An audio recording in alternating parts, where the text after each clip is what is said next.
Hello everyone, welcome back. आज हम कुछ हिंदी वाक्यों का अंग्रेजी में अनुवाद करना सीखेंगे। वह कुछ एक्टिव वॉइस के भी सेंटेंस हो सकते हैं, पैसिव वॉइस के भी सेंटेंस हो सकते हैं। तो एक एक करके देखते हैं। जैसे दिया है कि उसे कहाँ भेजा गया, तो यह सेंटेंस पास्ट इंडेफिनिट का है क्योंकि आया है गया यानी या ये भेजा गया, यह बीते हुए समय का बोध करा रहा है। लेकिन भेजा कौन है, इसमें डूअर का अभाव है। तो अगर डूअर का अभाव है तो वह पैसिव वॉइस के रूल से बनना है। तो पैसिव वॉइस में भी हम पहले सब्जेक्ट लिखते हैं। तो रूल यही होता है कि एक्टिव वॉइस का जो ऑब्जेक्ट होता है वह पैसिव वॉइस में सब्जेक्ट बन जाता है। तो उसे कहाँ भेजा गया, तो अगर हम इसका अनुवाद बनाते हैं तो सबसे पहले यहाँ प्रश्न पूछने वाला एक शब्द है कहाँ। तो कहाँ की अंग्रेजी लिखेंगे, तो ये हो जाएगा वेयर। अब पास्ट इंडेफिनिट का जब पैसिव वॉइस बनाते हैं तो सब्जेक्ट सिंगुलर नंबर होता है तो वाज का प्रयोग करते हैं, प्लूरल नंबर होता है तो वर का प्रयोग करते हैं। तो अब यहाँ दिया है कि जो जिसे भेजा गया है वह उसे, तो उसे का मतलब ही। तो अब ही सिंगुलर नंबर है तो ही के अनुसार सहायक क्रिया यहाँ लिखेंगे, तो वेयर वाज ही। उसके बाद जो वर्ब होता है वह थर्ड फॉर्म हमेशा पैसिव वॉइस में लगाते हैं। तो यानी भेजना, भेजना की अंग्रेजी है सेंड, SEND, लेकिन जब थर्ड फॉर्म होता है तो वह होता है sent. Where was he sent, उसे कहाँ भेजा गया। तो यह पास्ट इंडेफिनिट का पैसिव वॉइस है, उसे कहाँ भेजा गया वेयर, और वह सिंगुलर नंबर में है इसलिए वाज फिर ही और वर्ब थर्ड फॉर्म। अगला सेंटेंस है कि हमें प्रतिदिन पढ़ाया जाता है। तो यहाँ देखिए पढ़ाया जाता है प्रेजेंट इंडेफिनिट का रूल है, लेकिन अब हम खुद नहीं पढ़ते हैं। ये दिया है कि हमें पढ़ाया जाता है, लेकिन हमें पढ़ाता कौन है, इसका अभाव है, लेकिन हमें पढ़ाया जाता है। तो अब यहाँ जो सब्जेक्ट का रूप लेगा वो होगा वी, क्योंकि अस का जो सब्जेक्टिव केस होता है वह होता है वी। अब यहाँ लिख देंगे वी। अब चूँकि प्रेजेंट इंडेफिनिट का यह पैसिव वॉइस, हम खुद नहीं पढ़ते हैं, हमें पढ़ाया जाता है, तो कोई ना कोई पढ़ाता है, डूअर अभाव है।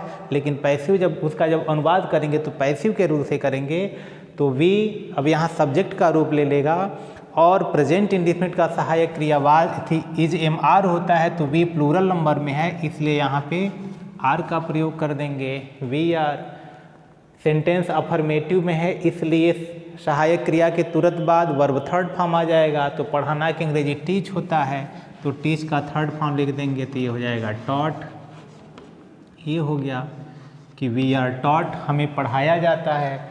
अब क्या पढ़ाया जाता है, ऐसा कुछ नहीं है। उसके बाद दिन दिया है कि प्रतिदिन, तो यहाँ लिख देंगे एवरी डे। ये हो गया we are taught every day, कि हमें प्रतिदिन पढ़ाया जाता है। फिर उसी प्रकार अगला सेंटेंस है कि तुम्हारी पुस्तक किसे दिया गया। तुम्हारी पुस्तक किसे दिया गया, अब तुम नहीं दिए हो, किसी अन्य के द्वारा दिया गया है और उसका मेंशन नहीं किया गया है, तो यह भी पास्ट इंडेफिनिट है। दिया गया बीते हुए समय का बोध करा दिया गया। तो किसे दिया गया, तो किसे की अंग्रेजी मतलब किसको दिया गया, तो अब उसके लिए होम होता है। लेकिन जब हम होम को पैसिव वॉइस में परिवर्तित करेंगे तो यह ऑब्जेक्ट है और ऑब्जेक्ट को हम सब्जेक्ट में परिवर्तित कर देते हैं, तो होम की जगह केवल हु हो जाएगा, तो हु।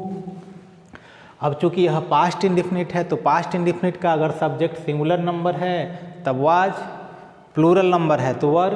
तो चूंकि यही क्वेश्चन वर्ड भी है और इसे ही दिया गया है तो यह सब्जेक्ट का कार्य करेगा, क्योंकि ऑब्जेक्टिव केस से सब्जेक्टिव केस में आ गया।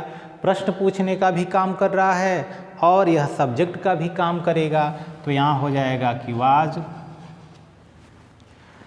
सेंटेंस में नॉट नहीं है तो उसके बाद तुरंत वर्ब थर्ड फॉर्म हो जाएगा। तो यहाँ देना, तो देना की अंग्रेजी गिव, तो गिव का जो थर्ड फॉर्म होता है वह गिवेन, तो यहाँ लिख देंगे गिवेन।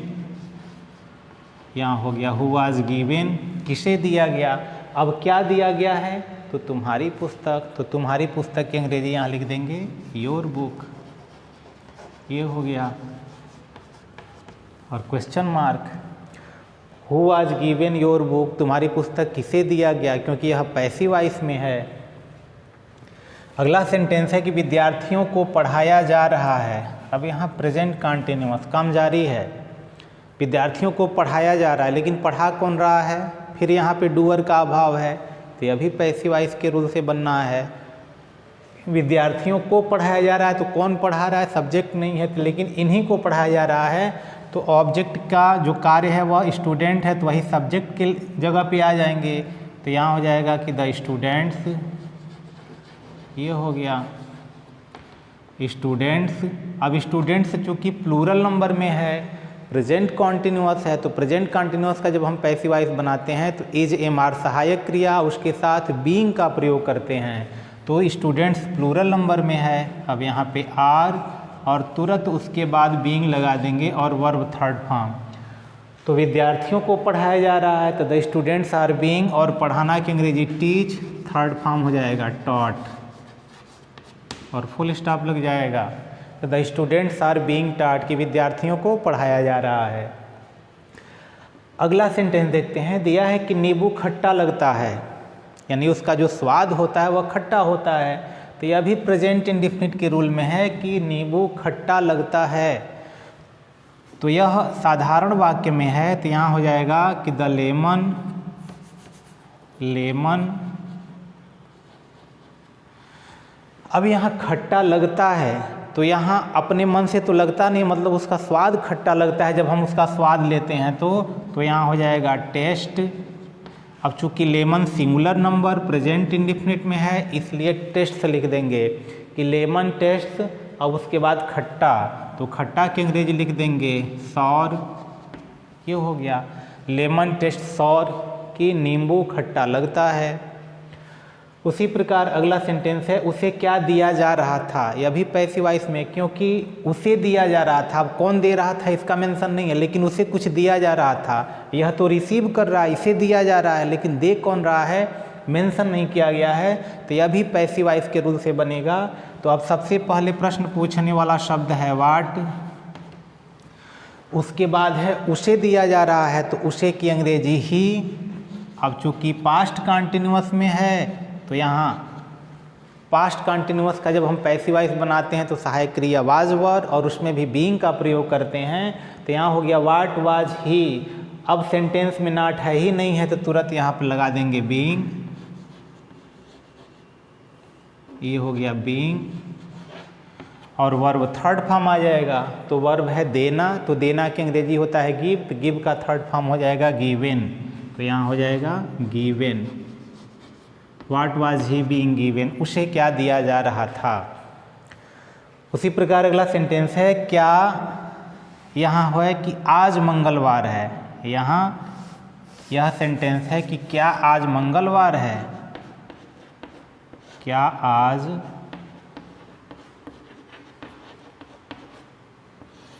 मंगलवार है, इसका अनुवाद बनाना है। तो आज मंगलवार है, यह इट के प्रयोग से बनना है, तो क्या से शुरू हो रहा है, तो सहायक क्रिया यह पहले आ जाएगा, तो इज। अब इसके साथ हमको तुरंत जो सब्जेक्ट होता है उसको लगाना है, तो इसके लिए सब्जेक्ट हमेशा हम इट का प्रयोग करते हैं, तो इज इट। उसके बाद मंगलवार, तो मंगलवार की अंग्रेजी होती है ट्यूसडे, तो यहाँ लिखेंगे ट्यूसडे। उसके बाद दे रहा है कि आज, तो आज की अंग्रेजी अंत में लगा देंगे टुडे, और question mark, is it Tuesday today, कि क्या आज मंगलवार है। उसी प्रकार अगला दिया है कि वह मुझे जाने नहीं देता है, यानी प्रेजेंट इंडेफिनिट है, लेकिन वह मुझे जाने नहीं देता है, तो यह लेट के प्रयोग से। तो अब यहाँ जो हमारा स्ट्रक्चर है सब्जेक्ट है वह, तो यानी ही सिंगुलर नंबर नेगेटिव में है, तो डज नॉट। अब उसके बाद जाने देता है, तो देता है और जाने देता है, तो इस प्रकार जब आता है जाने देना, खाने देना, तो वहाँ पे जो मुख्य क्रिया का काम करता है वह लेट करता है, तो वहाँ पर लेट का प्रयोग कर देंगे। उसके बाद जो होगा ऑब्जेक्ट लिखेंगे, तो ऑब्जेक्ट मुझे, तो यहाँ हो जाएगा मी, और उसके बाद जो हमारा वर्ब बचेगा हम उसको लिखेंगे, तो ही डज नॉट लेट मी, और उसके बाद बचा है जाने देना, तो गो, और फुल स्टॉप। तो he does not let me go, वह मुझे जाने नहीं देता है, तो जहाँ भी इस तरह वह मुझे जाने नहीं देता है, तो he does not let me go. वह मुझे खेलने नहीं देता है, तो he does not let me play. तो वह लेट के प्रयोग से जाने देना, खेलने देना, इस तरह से जब होता है तो लेट के प्रयोग से बनाते हैं उसको। अगला सेंटेंस है कि तुम अपनी अंगूठी किसको दिए। तो प्रश्न पूछा जा रहा है किसको दिए, तो यह साधारण वाक्य, क्योंकि सब्जेक्ट है, डूअर दिया है, तुम दिए हो तो सब्जेक्ट है, यानी साधारण वाक्य में तो यानी यह पास्ट इंडेफिनिट का रूल है। तो किसको, किसको दिए मतलब यहाँ होम। अब यहाँ होम को हो नहीं करेंगे क्योंकि यहाँ सब्जेक्ट दिया हुआ है पहले से, तुम किसको दिए हो, यानी सपोज दैट तुम राम को दिए हो तो राम ऑब्जेक्ट हो जाता, तो राम की जगह पे प्रश्न पूछने का शब्द आ गया तुम किसको दिए हो, तो किसको के लिए हम होम का प्रयोग किए। अब यह सेंटेंस पास्ट इंडेफिनिट है तो इसके अनुसार सहायक क्रिया यहाँ डिड का प्रयोग करेंगे, उसके बाद सब्जेक्ट तो आ गया तुम, तो यू, और डिड लगते वर्ब थर्ड फॉर्म, तो डिड लगते वर्ब फर्स्ट फॉर्म हो जाता है, तो यहाँ हो जाएगा गिव। तो यानी होम डिड यू गिव, हमेशा डिड जैसे ही लग जाता है तो डिड हमेशा अपने साथ वर्ब फर्स्ट फॉर्म लेता है, तो इसलिए वर्ब फर्स्ट फॉर्म। तो होम डिड यू गिव, तुम अपनी अंगूठी किसको दिए, तो home did you give your. अब यहाँ हो जाएगा रिंग और question mark, home did you give your ring, कि तुम अपनी अंगूठी किसको दिए, तो यू के अनुसार अपना का जो पॉजेसिव केस है वहाँ योर प्रयोग किया गया है। अगला सेंटेंस है कि वह किसकी कलम से लिखा, पास्ट इंडेफिनिट लिखा क्योंकि यह काम बीत चुका, अब लिखने का काम वह किया, यानी सब्जेक्ट डूअर दिया है, तो किसकी कलम से, तो किसकी कलम यानी पॉजेशन बता रहा है कि मैं राम की कलम से, तुम्हारी कलम से, तो पॉजेशन बता रहा है, तो यह किसकी पॉजेसिव केस में प्रयोग किया जाएगा, तो यह पॉजेशन बताने के लिए होज का प्रयोग करते हैं कि होज। उसके बाद दिया है चूँकि यह पास्ट इंडेफिनिट, तो अब यहाँ पे अब पॉजिशन बता रहा है, तो पॉजिशन बताने के लिए जैसे हम बताते हैं तो उसके साथ कोई ना कोई नाउन आता है, जैसे दिया है किसकी के साथ यहाँ कलम आ गया है, तो हुज के साथ तुरंत हम उस नाउन को लिखेंगे, तो अब यहाँ हो जाएगा पेन, ये हो गया किसकी कलम, तो हुज पेन। अब यहाँ दिया है कि पास्ट इंडेफिनिट है, सब्जेक्ट दिया है, तो इसलिए यहाँ डिड लिखेंगे, सब्जेक्ट दिया है कि तुम, वह, सॉरी वह, तो वह की अंग्रेजी यहाँ ही हो जाएगा, यहाँ हो गया ही, तो हुज पेन डिड ही। अब उसके बाद वर्ब है लिखना, तो लिखना की अंग्रेजी होती है राइट। और अगला देखना है, इसमें दिया है कि से, तो यहाँ पर से प्रीपोजिशन का प्रयोग दिखा रहा है, तो whose pen did he write, वह किसकी कलम से लिखा, तो से का सेंस नहीं आ रहा है, तो अब यह जो प्रीपोजिशन है जिस नाउन के बाद हिंदी में आता है उसके पहले हम उसका संबंध दिखाने के लिए प्रयोग करते हैं, तो विद का प्रयोग हम हुज के पहले यहाँ कर देंगे कि विद हुज पेन, और उसके बाद लग जाएगा, तो ये हो जाएगा with whose pen did he write, कि वह किसकी कलम से लिखा। अगला सेंटेंस है कि वह तुमसे तेज नहीं भागता है, प्रेजेंट इंडेफिनिट, ता है ती है, सब्जेक्ट दिया है ही, नेगेटिव है तो does not, verb first form तो यहाँ है रन। उसके बाद है कि वह तुमसे तेज नहीं भागता है, मतलब तुम भी तेज भागते हो, वह तुमसे तेज नहीं भागता है, तो यह कंपैरेटिव डिग्री से बनना है, तो अब यहाँ हो जाएगा फास्ट, और इसका कंपैरेटिव डिग्री बनाएंगे तो यह हो जाएगा फास्टर, और उसके बाद एक तुलना करने वाला शब्द आता है कंपैरेटिव डिग्री में दैन।